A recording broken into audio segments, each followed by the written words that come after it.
What's up? What's up? What's up? All right. What's up? I'm not sure if I'm gonna have anyone today on me listening because there was a power outage. All right, and there was a power outage in the town that we're in. But you guys might be watching from your phones if they're charged, but the power is still going on. So either way, I'll just speak my piece, and I will do my time here. And if you are watching it later on, you can catch up later on.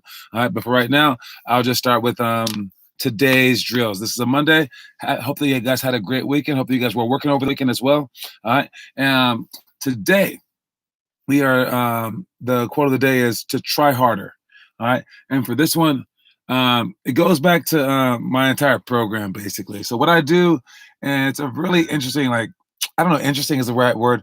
It's different. It's a different approach, and I don't think that is should be different. I obviously like this approach, so I do it. But the way that I work is basically, and the way that I say to the kids is basically everyone sucks. All right, and I say that because I grew up like that, and that was the mindset that I had for myself. Now it's a very negative aspect, but this is how I do it. I don't just say you suck. I mean, I sometimes do, but I will say. You need to get better. All right. You need to get better. And if the kid is like the worst player ever, I think that's actually a nice thing to say because most people say you can't get better to them. They say you shouldn't be playing. I just say, hey, don't worry about it. You just need to get better. All right. But where it makes more sense are all the middle players where they know that they need to get better and they can do it and they want to work hard, right? But where people fail in other programs is the best players come in and a lot of people say that you're great, you're awesome, you're good enough. All right. And I say, no, you too need to get better. So what I do is whether someone can jump this high, or this high, I always raise the bar. All right. So when they're right here and you're right here in life, I say you need to get to right there. You need to get to right there. You say, how badly do I need to do that? Do I need to do that? I say, yes, so badly. Then you work your butt off and you get to right there. And then what do I say? Do I say congratulations? No. I say you need to get to right there. And you're like, what? Wasn't it just right here? I'm like, nope. You need to get to right here. And you're like, what? Okay, I guess I'll try again. But then you will get to right there. And I'll say, no, now you need to get to right here. And I understand how that can rub people the wrong way. I Whereas like no matter how hard you try, I'm always going to say to try harder. But that's what makes great players truly great. Those are the players that you are watching on TV. Those are the players. Those are the people in life that you admire the most, and people that you want to be. And if you are this sort of person, you will master your own life, where no one will be able to tell you anything. You'll get everything that you have ever wanted. Right. So these are the people that we want to become. Now, everyone doesn't want to become this, but some people do. And in my program, you're allowed to become this. All right. So the quote of the day is to try harder. All right. And this applies to everyone. It applies to all the lazy people, all the regular people, and all the people who are trying hard. But it also applies to the people who are absolutely trying their hardest. And they can give no more. And they've just like expended every ounce of energy, right? Which is only a very few people on earth, by the way. It's probably not you. All right. Probably not me. All right. So, but even those people who are working day and night and they can't go anymore, those people should try harder as well. All right. So no matter who you are, try harder, keep going. All right. Elementary. Yeah, +7, -7. That's a fun game that I learned from Dave Hopla. He's a great shooting instructor and a personal friend. All right, and when he shoots the ball, he does not miss, dude. He's unbelievable. He's also a great teacher as well. All right, and +7, -7 is shooting the ball from the elbow or the 3-point line, wherever you need to shoot from. And when you shoot the ball, you get -1 points if you miss the shot. You get +1 if you make the shot. All right. But if you get down to -7, you lose. If you get up to +7, you win. I have a new twist on this game, though, and I haven't told Dave, but it's a little twist. All right. And actually, no, he had this as well, but I made it into an actual game where you can go up or down. He just said you have the option of changing it up. I made it into an entire game. So you don't have to just do one positive and one negative. You could also do two positive if you make it and one negative if you want to make the game easier. So what I do is I say You have to go one positive, one negative, and if you get down to -7 and you lose, now it becomes the easier game. You get two positive and one negative. But if you happen to survive that one and get +7, then it goes up to the harder one.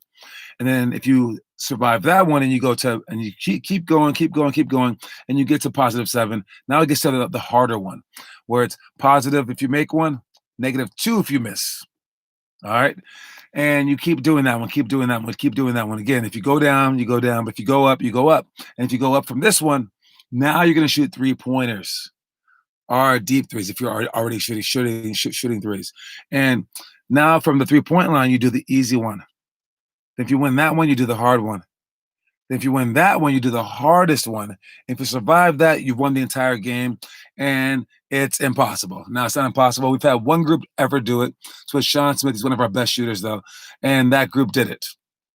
Now, he didn't do it from the deep three, so that's an extra inclusive thing. But I also add a time limit too.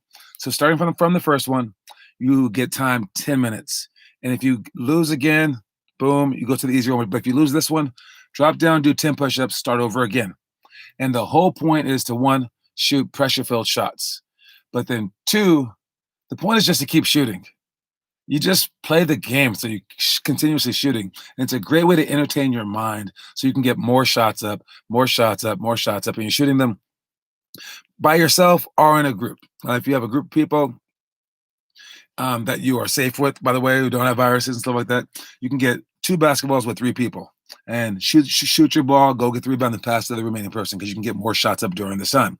And you shoot game shots as well. So that's the game. +7, -7. Play it by yourself with others and be great. Now, Dave Hopla, the great shooter that I was talking about, he would do it from the 3-point line. And he would go +1 if he made it. And then he would say +3 for the opposition if they made it. And who he was playing against? He was playing against a pro. No, not in reality. He was playing against an imaginary pro. And he would say, okay, I picked Klay Thompson to shoot against. And then every time that he shot a 3 and made it, he counted as 1 point. Every time he shot a 3 and missed it, he counted as 3 points for Klay Thompson. And he tried to race him to 21. Now, normal people can't make 21 out of 27 shots, but that's what it would take. 21 out of 27 shots. That's a lot of three-pointers. It's a very, very high percentage. It's about over 80%. Nope, under 80%. Yeah, just under 80%. I'll say 77. All right. And but he would quickly dismantle that game because he's a great shooter. But then, what's up, Dylan? But then after that, what he would do is he would put on a hat, and the hat had a hand over it. The hand was like a cardboard cutout hand, and he had the hand over the hat. Then he would beat the game like that, where he would give himself 1 point, and he would give the fake opponent 3 points if he missed that 3-pointer. And again, he would go to 21. On this game, he missed a couple, but he would beat the guy 21-6, something like that. Again, Dave Hopper, one of the greatest shooters ever. Look him up on YouTube. Unbelievable. All right, let's switch out. After that one, we have blindfold dribbling. If you don't have blindfold, you can use a T-shirt or something like that.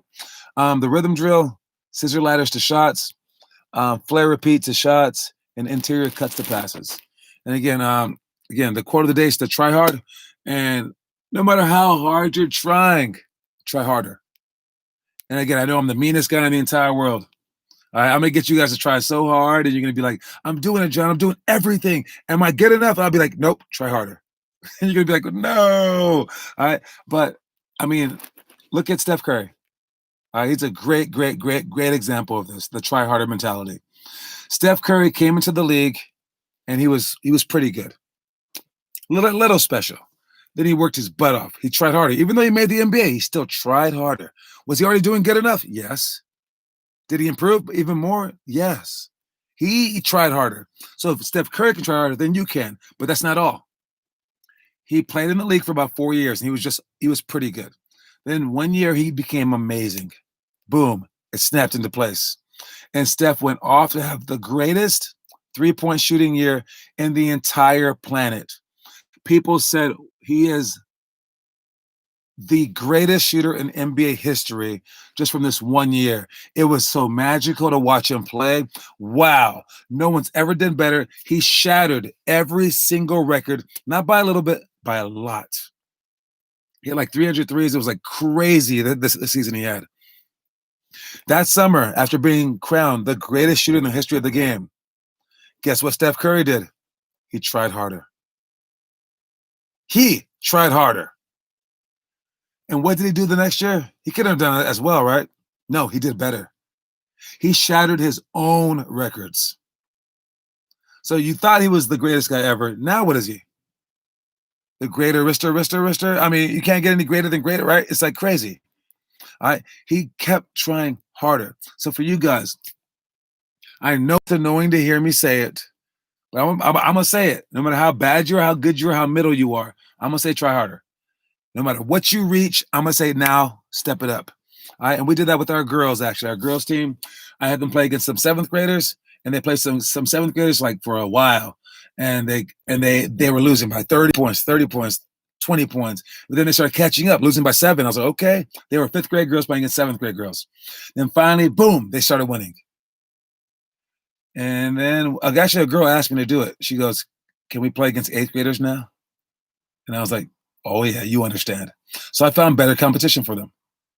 All right. And that's what we have to do in life. So try harder. And if I ask you to try harder, guys, take it as a compliment because it makes you should know that I believe in you if I ask you to do that. All right. Next one. We got scare shots, tiered free throws, inverted euros, around the cone spot shots, pick and roll against the drive for the middle school, and then 180 tangent for shots. I want to talk about a couple of these. One is scare shots. Why scare shots? Because it's freaking Halloween coming up, guys. It's my favorite holiday. I love Halloween. I can't tell you how much. But the weirdest part is I never get dressed up. Seriously, like, I mean, I might have been like Freddy Krueger in 5th grade, maybe. And I was Dennis Rodman, like with the earring and like the hair. Those are my only 2 times ever getting dressed up. Other times I've been either a football player, basketball player, or nothing.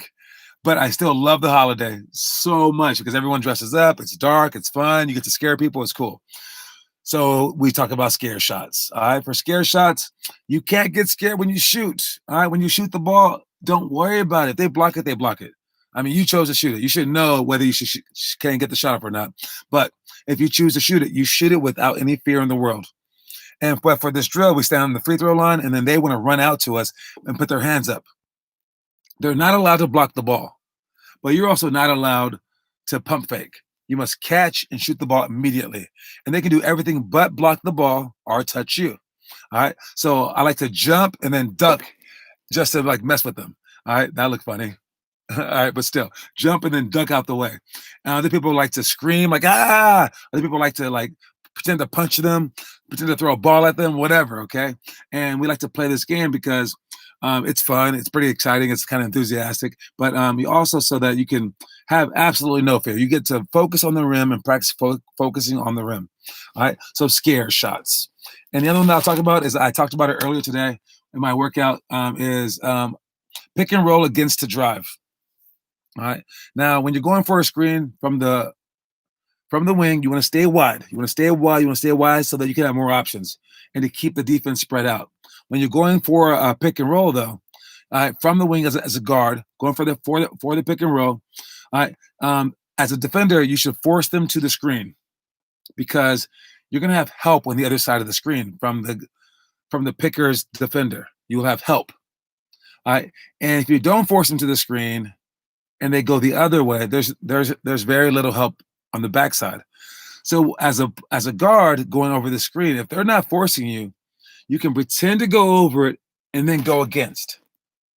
And when you do that, you got to cross the ball over with your foot, and then quickly, you don't have any other dribbles. Just take one dribble and then explode through it and take 2 extra steps. It's a very hard dribble, very hard thing to practice, very hard thing to say, really. But that's how you want to do it, from your knees, so you dribble the ball low. But the fake leading up to it is what you want to do. And you got to be savvy. You got to really, really be a great actor or actress. You should be looking at the screen. and then hesitate like you're going to go off the screen. And when you sense that the guy is leaning too far over and he's not forcing you to the screen, that's when you hesitate, and then boom, you explode and go the other way. So you change the speed, hands, and direction at the same exact time.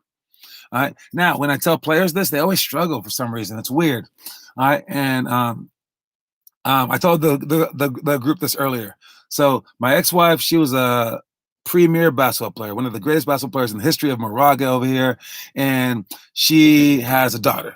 And she was my stepdaughter before, and she was in my program as a fourth grader. I remember this. As a fourth grader. Okay, I misremembered. She was the third grader then. Okay, so it's when she was in the third grade. All right, and I had a program full of first all the way through 12th graders, and I was trying to teach them this move, going against the drive. No one quite understood it. They weren't quite doing it right. So then I told Samantha, the girl, and I told her, hey, I remember the whole thing. I said, look at the screen, hesitate, then go against it. And she kind of smiled. She was like, "Ooh, I like that." So she wasn't that great yet, but I guess her mind was like a basketball player's, and she totally understood it. She did it so much that she overdid it in games. She used to always go against screens. She's like, yeah, pick and roll, bring it, boom, then go against. She was so tricky with it.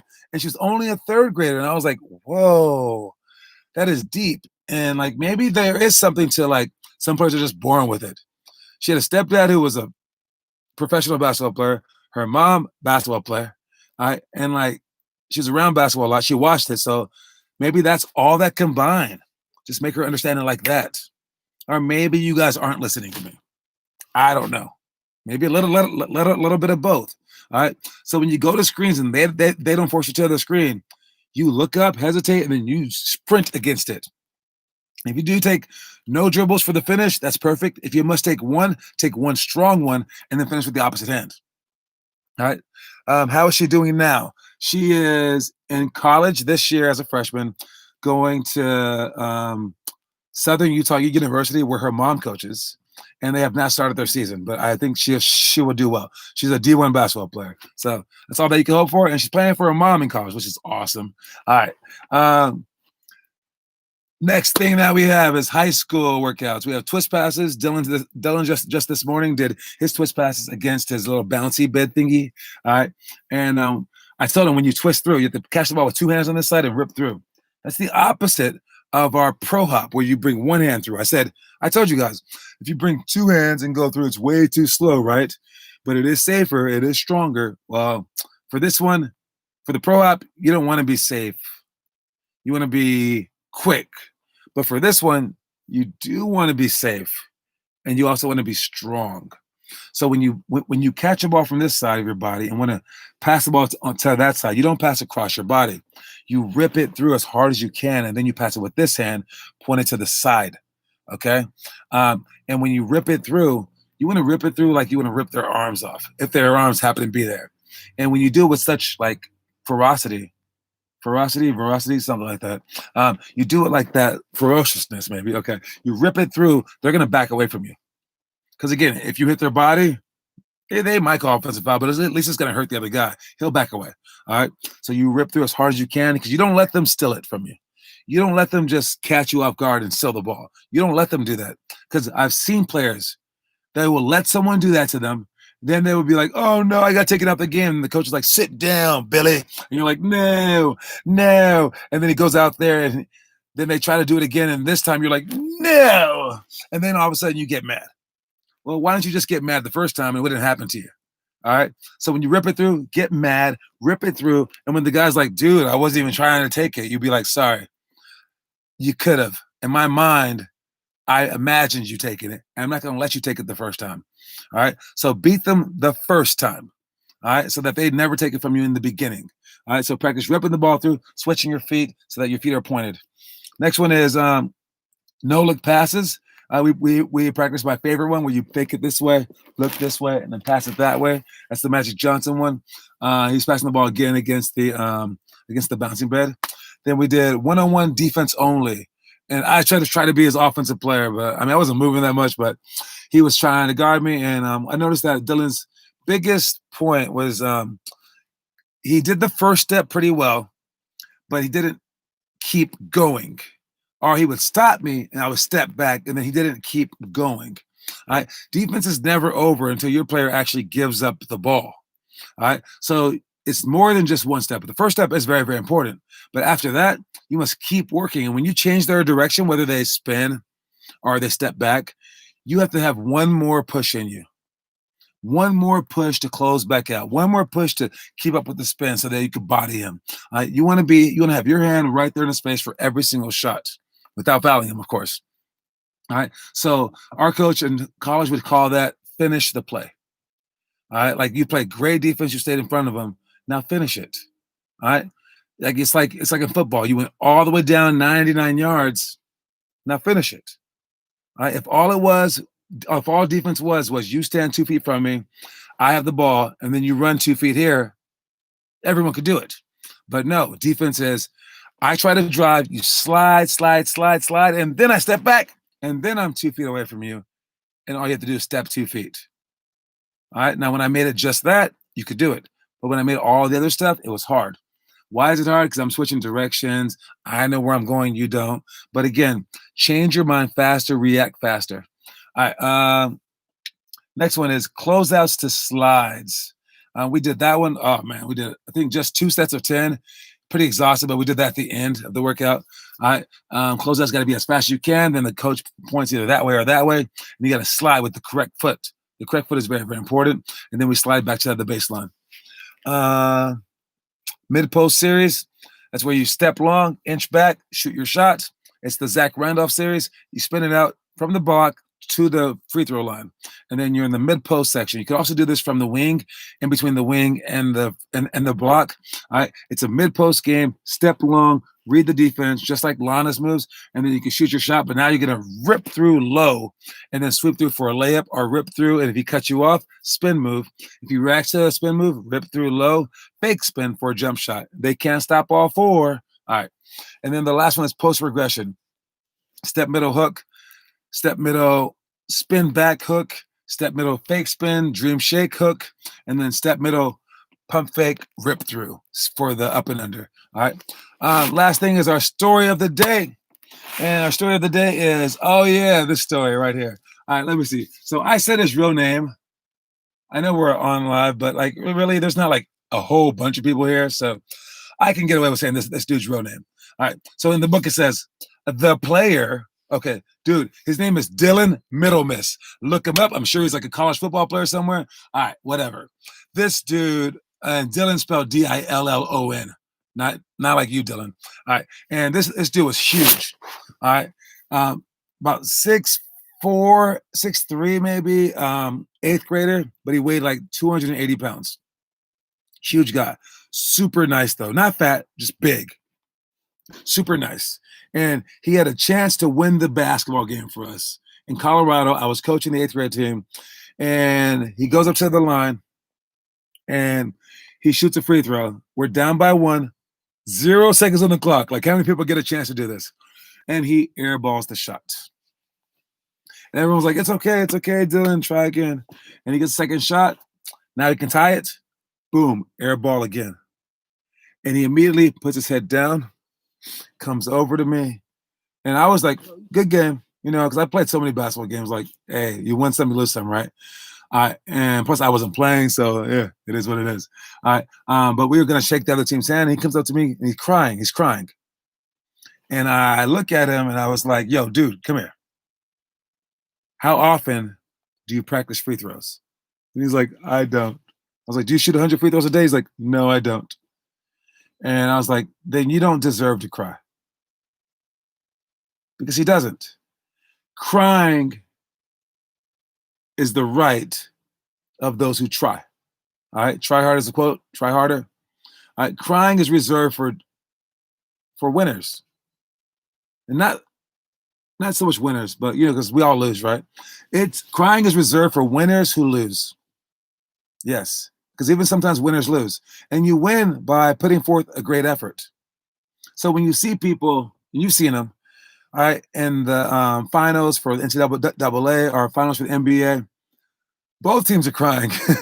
The winners are like, we won. But the losers are like devastated and they're bawling, right? And I mean, If you build a sandcastle and you spend 5 hours on it and someone comes by and just steps on it, I can see that kid crying. I might cry with them. I might yell at the person that did it. That's jacked up. But if you take your bucket and go like this one time and go like this and go, I made a castle. And then someone goes, ha ha ha, and smashes it. Don't you dare cry. You didn't even try. You could do that again in like a second. All right. Or the other way is if you walk into a class that you've never been a part of and you're like lost, you're like, excuse me, I'm in the wrong spot. And the teacher goes, don't worry about it. You come here, take this test. We're all taking a test right now. You're like, I didn't study.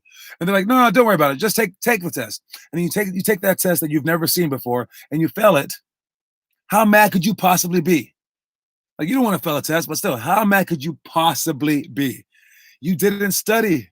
So stop being mad. All right. And with that said, Dylan should not have been mad. He doesn't deserve it. People like me deserve it. People like you deserve it. We work hard. He is not in our class. He doesn't deserve it because he didn't work on his free throws. All right. So don't cry. If you're not trying hard at something, don't cry if you can't do it. All right. But if you are trying your hardest and you do fail, you deserve those tears. No one should be able to mock you. You cry your heart out. And that's what life's about right there. And when you win, you can cry then too, because it feels good. It feels great. You will only get that taste of winning. I mean, if you got an A on that test that you didn't study for, are you really going to be that excited? You're going to be like, whoa, really? A? Oh my God, I didn't even try.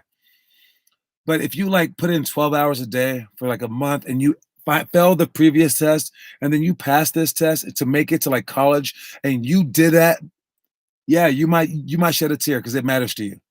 So the tears are for the passionate, and anyone else is just a crybaby.